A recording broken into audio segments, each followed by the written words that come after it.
Why do good surgeons make bad decisions?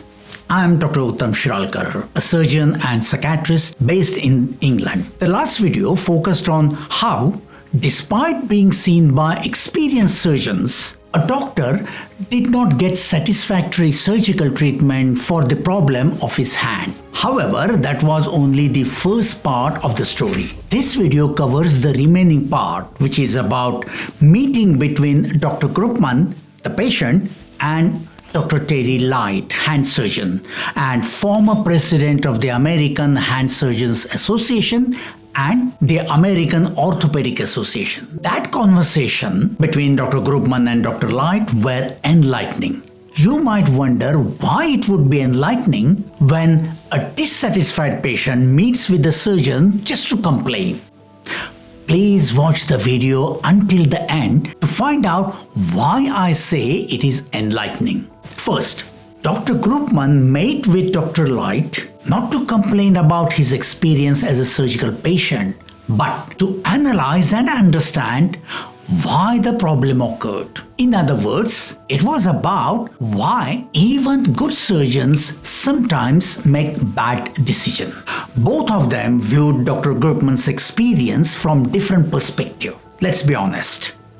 What happened with Dr. Groopman is not unheard of. We all know that diagnosis can go wrong and patients do receive inappropriate treatments. And when that happens, it becomes a matter of investigations which may escalate into medico-legal case. In some cases, media also get involved. It is common for patients in these situations to blame the surgeons. But this patient, Dr. Groopman, wasn't interested in doing any of that. He knew that the three surgeons he visited were knowledgeable and competent. They had access to advanced technology and all the latest information. Their integrity was not in question, yet they did not get it right.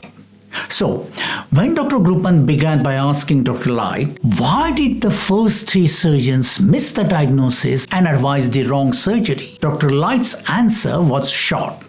He said, because those surgeons were biased in their thinking and they made thinking errors. During the rest of the conversation, Dr. Groopman and Dr. Light displayed remarkable insight and wisdom by analyzing the incidents as a learning opportunity and what we can call a constructive criticism.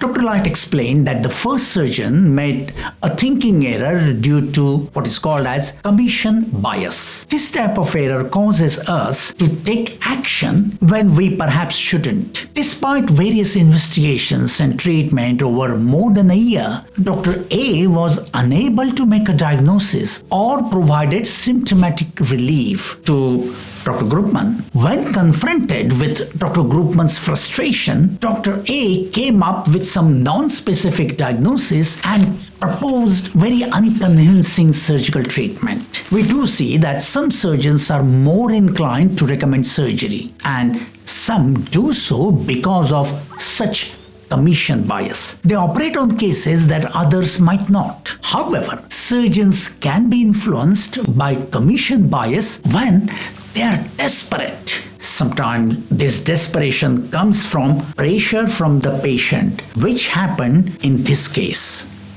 Next, Dr. Light discussed the second surgeon, Dr. B, who made a wrong decision due to search satisfying bias. After seeing Dr. Groopman's MRI, he recommended 3 surgeries, each spaced 6 months apart. He thought that he observed 3 different findings on the MRI scan. Instead of considering the commonality among the findings, he stopped thinking after seeing something on the scan. Search satisfying bias occurs when you feel satisfied and stop searching after finding a solution, even if it is not the correct finding. Your solution or your finding may not be correct, but you remain satisfied with your thought process, believing you have found the correct thing and correct solution. An interesting comment or interesting quote in radiology about this kind of biased thinking is, do you know which fracture is missed most commonly? The answer is the second fracture. In case of Dr. B, he identified 3 different pathologies on MRI, which led him to believe that he has pinpointed the problem that requires 3 different surgical procedures. He was so blinded by that biased thinking that he even didn't consider whether the patient feels the problem is severe enough to undergo 3 procedures. The last surgeon recommended arthroscopy based on the information given by his assistant and by seeing the scans. He did not speak a single word to the patient to understand what his thoughts are, what his expectations are. This was a serious communication error. The worst part was that Dr. Groopman tried to understand Dr. C's plan by calling him back and asking a reasonable question. But Dr. C dismissed him with a curt reply, "Leave that to me." Instead of that blunt reply, Dr. C could have explained the reasons behind his decision to perform an arthroscopy, what he expected to find during the procedure, and what his plans would be based on those findings.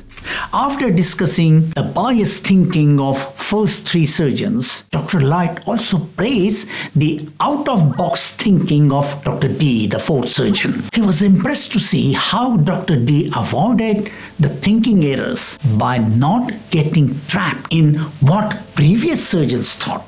He kept his mind open, did not rely solely on their judgment or sophisticated investigations, the results of which Dr. Groopman had with him. But Dr. D applied some fundamental thinking rules, like comparing the anatomy between symptomatic and asymptomatic hands. Dr. Groopman was, of course, pleased that he finally found a surgeon who did not commit any thinking errors. But still, asked Dr. Light, "You revealed the thinking errors surgeons made and the last surgeons avoided them. But the question still remains, why the surgeons differ so much in their decisions? Not only they think differently, sometimes they are very wrong, even those who are known to be good surgeons." Dr. Light's answer was enlightening.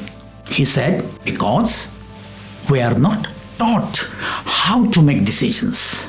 We learn to make decisions mostly by observing others, especially the senior surgeons. If we are taught decision making at all, it is about what decision to make, not how to make good decisions."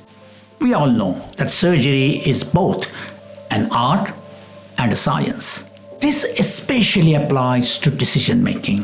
Now, there is a new discipline called decision science, which has revealed the science behind the art of decision making. In the following video, I will share with you how decision science could be helpful for surgical decision making. Please like the video if you found it helpful, subscribe to the channel and click the bell icon. Thanks for watching.